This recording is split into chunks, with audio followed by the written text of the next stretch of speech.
So this is The Ghost of Peter Sellers. So this is a documentary that follows the story behind a real bomb of a movie. And like, I don't mean a disaster piece or anything like that, because those are regarded as having like some kind of redeeming factor, be it with finances or perception or something like that. But this was a real failure, like buried in the dirt failure. Like every single person involved with this was hurt to some degree. You know, it's called Ghost in the Noonday Sun. I guarantee you've never heard of it. Have you heard of it? No. Oh, I thought you were talking to our audience. No, I've never heard of this movie. Yeah, you've never heard of this. So it's called Ghost in the Noonday Sun. It was released in 1973, directed by young Peter Madak.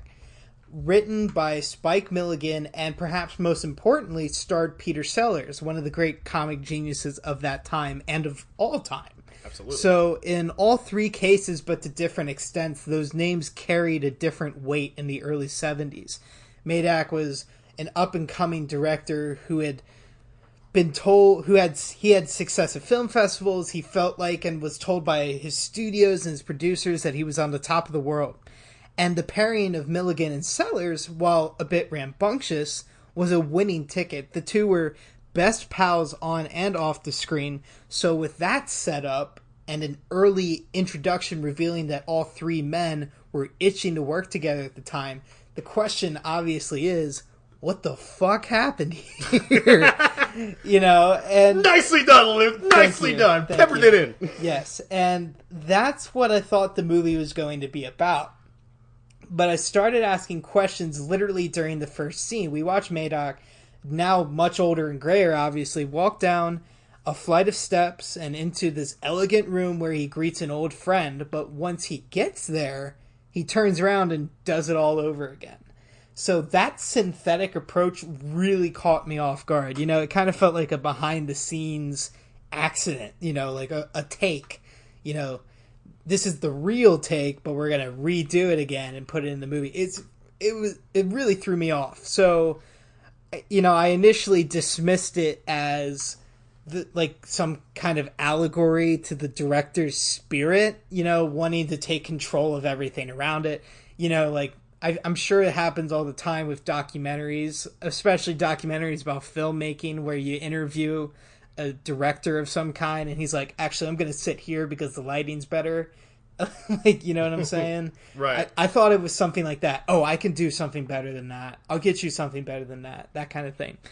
But then you come to find out through moderated conversations with Simon Vanderberg, who sort of acts as a co-host, that this is actually Madak's documentary. Right.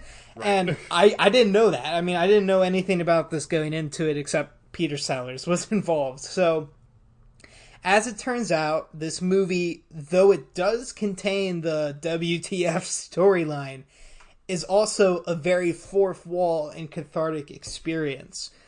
Unfortunately, while I was watching it, I couldn't help but feel that the WTF story would have been the more watchable one, or at least the more consistently entertaining one, though there are some pros and cons with both.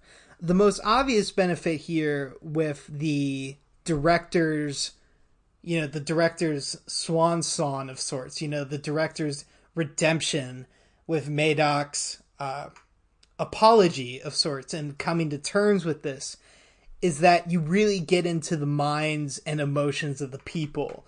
And they even begin to feel, they actually feel more like victims here. And especially with Madak. He really got the short end of the stick. I'll get into more of that why, but as he revisits these sets and meets back up with his career, or not his career, excuse me, with his cast and crew, it becomes clear that the mental scarring that this movie had taken on him had been both atomic and irreparable. And, you know, he describes these things as like a total disaster. It's clear that he's just totally devastated by this. His career was devastated. His perception of himself, his reputation, all of these things were totally destroyed.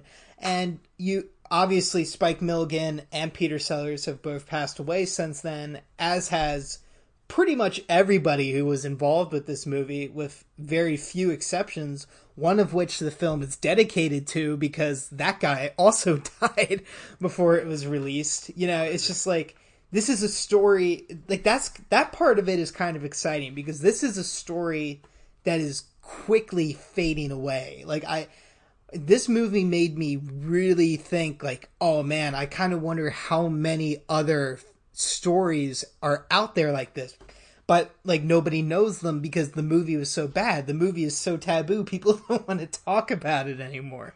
I love it. Yeah, like it just felt, it kind of introduced like a whole different world of potential in documentary filmmaking for me. And I thought that was very exciting. That being said, it was pretty unconventional as well. Like I said, Peter Vanderberg was, I'm sorry if I'm mispronouncing that name, but he sort of acts as a co-host or a moderator to these interviews. You know, typically documentaries have one of two interview setups, one of which is the talking head, where you don't see the questionnaire or the question asker, or geez, the question asker, oh my gosh. You don't see the person who's asking the questions, you just see the person and you see them responding. Or you see the two of them sitting together and you see the question asked and you see the answer, that sort of thing. Now there's three people here. You got Vanderberg, you got Madoc, and you got whoever they're talking to. And I thought this was pretty distracting. Because, like I said, I didn't know that this was Peter Madoc's film. I mean, I guess that's sort of more of a user error than anything else, but I'm sure not everybody who goes into this movie will know that it's the director of the movie that this documentary is about, you know? Right. But so that was confusing, but also the conversations are a little bit jumbled. One person is talking on top of the other, ideas get cut off, you know, things that, you know, you would like to hear. The director steps in and says his things, like kind of like, no, lay off, just kind of let the other person talk. But that would be what it is, or that's I only feel that way because that's how other documentaries would do it. You know, this is a different experience. This is a whole different kind of documentary filmmaking that I've never really witnessed before. So I guess it gets kind of a pass in my eyes, but I do want to say, like, it is a little off-putting. It feels a little invasive in that regard. But, you know, that being said, the story behind it really is an excellent story. You know, there are so many fantastic documentaries about some of the great movies of our times, right? And just the disasters that went into making them. You know, the most obvious one being Heart of Darkness, which is about apocalypse. Now, you have countless documentaries being made these days about horror movies and not only the crap that happens behind the scenes of horror movies, but the fact that those might take on demonic meanings themselves. You know, like there's a whole sort of subgenre of filmmaking that is reserved to documenting filmmaking, if that makes any sense.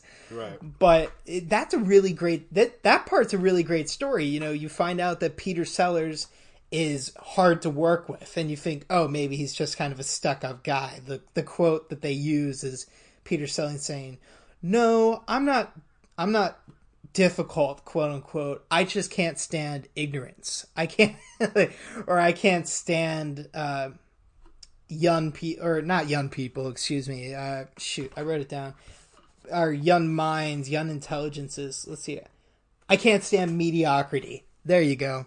So that kind of paints a picture in your mind, right, of who he might be. But then you come to find out that he's dealing with like some major depressive issues, almost manic bouts of bipolar disorder here, like to the point where like they talk about how like they'll set up a big pirate scene. Oh, that's another thing. By the way, this is about 17th century pirates, or 15th, 16th or 17th century pirates. That's what this movie is about. That's what I really want to see this movie. I want to watch it too, but I don't even know if you can find it. Like, Ghost in the Noonday Sun. So find that if you want it. But you find out one day that Peter Sellers is all energetic one day, right? And he's part of the producer or production team. He's like, all right, I want to do this. We're going to have a great big ship and we're going to do all of these crazy things. We're going to do it early in the day because other people won't bother us and it won't ruin continuity or the scene or whatever. And then, like, the day it happens, he's either stupid drunk or high, or he doesn't want to be there. He wants to go home. At one point, he fakes a heart attack. At another point, he creates a riot and basically tries to throw out Peter Maydock. He basically tries to overthrow the director. It's just some really ridiculous things. And that part of the story, like I said, is just excellent. It's just, I think that, and then the other side of things is how the movie itself is actually made. The sound editing is kind of disruptive. The music at times is so blazingly loud. It cuts into the interviews that are already being cut into. So the movie kind of steps in its own way sometimes in that regard, in terms of like how it's physically made. But, overall, like, there's enough going on here, clearly. Like, I've just been rambling on for like the last 5 minutes or whatever. No, you're good. But there's a lot for me to think about here, and even though I had some problems with it, no movie is perfect except maybe Manchester by the Sea, but that's okay. No, I love that movie. No, that's cool. I was saying the same thing about Blade Runner. So. Blade Runner is pretty excellent too, but it has its problems, but it's really good, So, or it's a really good story, and it's so funny because this whole movie feels like it was made because a director who made a movie that he thought was going to be a huge hit, right? That failed. And then it's basically a director making the correct movie of this story, which turns out to be the behind the scenes story the whole time. Does that make any sense? Yeah. Okay, I'm going to try to phrase it one more time. Last time, I swear.